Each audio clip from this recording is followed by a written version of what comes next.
Steady now, steady, warned the driver as they reached the top. He began to put on the brakes. We're stopping, called Thomas. No, no, no, no, answered the trucks, bumping into each other. Go on, go on.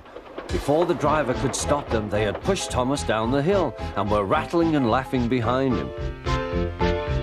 Poor Thomas tried hard to stop them from making him go too fast. Stop pushing, he hissed, but the trucks took no notice. Go on, they giggled in their silly way.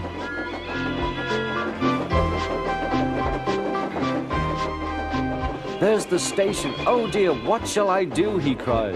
They rattled straight through and swerved into the goods yard. Thomas shut his eyes. I must stop. When he opened his eyes, he saw he had stopped just in front of the buffers. There watching him was the fat controller. What are you doing here, Thomas? He asked.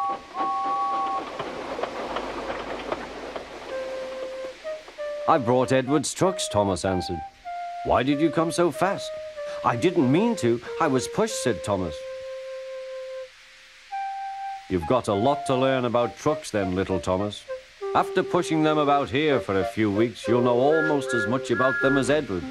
Then you'll be a really useful engine.